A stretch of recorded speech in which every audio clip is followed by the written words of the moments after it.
अरे घोरे लुए जा एगो और हमार बड़का भैया के आदेश बदू को गीत तहार फरमाइश भाई गीत ऐसने चाहे कि कलाकारों फैन हो जाए। दीवाना धोखा खैले बा बाकी लड़की से काशी भैया काहे देखत रहे उहे हम लइकाइयो ला तहर गोलू बानी बिगड़ल नहीं खे। सही बात दीवाना धोखा खैले बा। हां दीवाना एक दिन बाजार में गइल गोपालगंज। हां तो अपने प्रेमिका के देखलस कह रही तो दूसरा संगे बाजार घूमतिया। हां जी तो कहता का राजन भैया हर की जिंदगी में जोहर घोरे लुए जा जिंदगी में जोहर घोरे लुए जा अपना पगला के होई दिलवा काहे तोड़े लुए जा अपना पगला के होई दिलवा काहे तोड़े।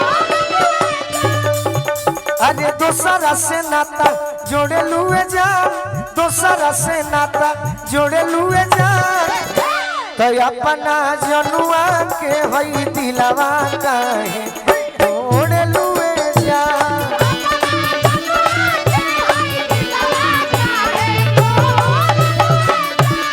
अपना पगला के होई दिलवा काहे तोड़े लुए जा।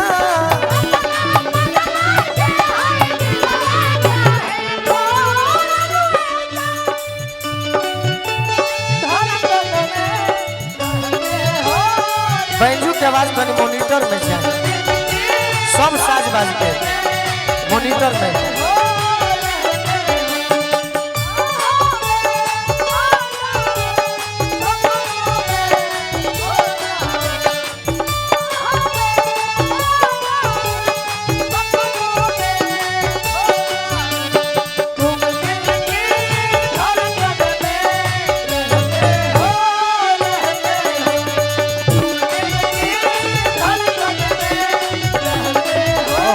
मुस्कान बना रहा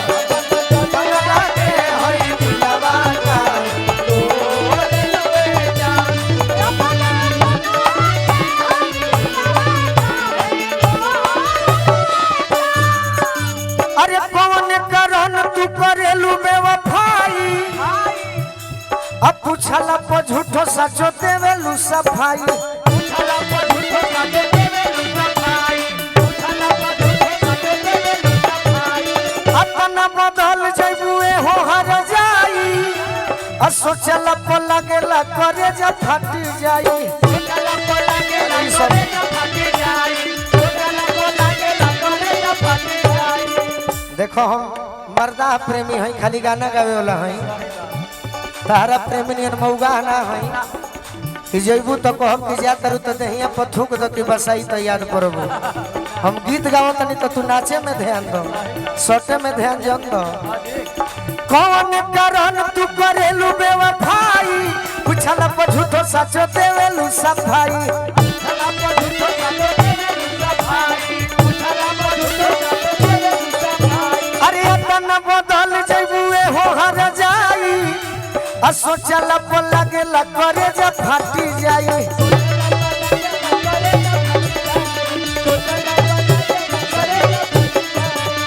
ये मुस्कान तू ही हाँ अर्षद भैया आदेश आवता मुखिया जी के तो निशा जी भी खड़ा हो जाए खड़ा करब 10 मिनट बाद तो दोसरा के ओढ़न ओढ़े लुए जान दोसरा के ओढ़न ओढ़े लुए जान तो अपना जनुआ के होई दिलवा काहे तोड़े लुए जान अपना जनुआ के होई दिलवा काहे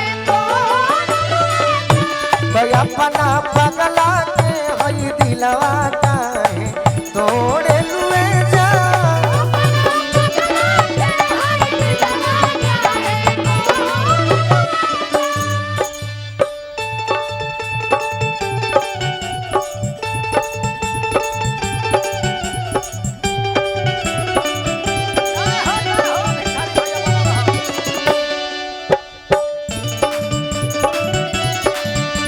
ये सब हिंदी हमारा नाम हो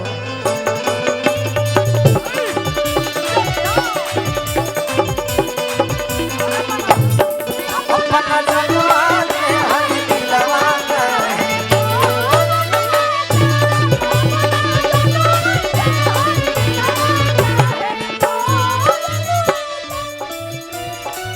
महागठबंधन के प्रत्याशी श्री चंचल पासवान जी 17 लोकसभा प्रत्याशी गोपालगंज के माध्यम से मुकेश भैया हमरा के आशीर्वाद दिले बनी।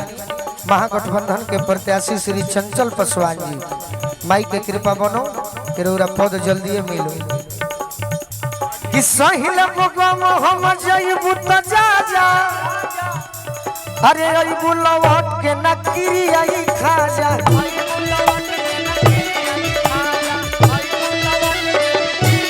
तोहरा के यार तो 1000 मिल जई है आ जिंदगी में फिर नहीं आई है गोलू राजा।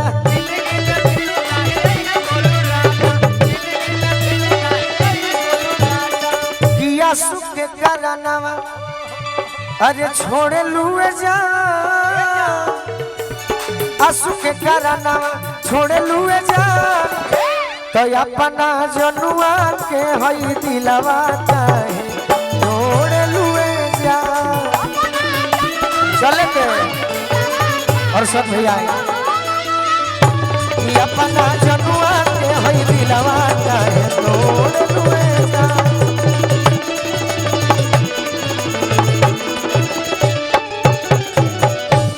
निशा के एक दूगो नया नया गीत आइल बा सुन ली ओकरा बाद संग ही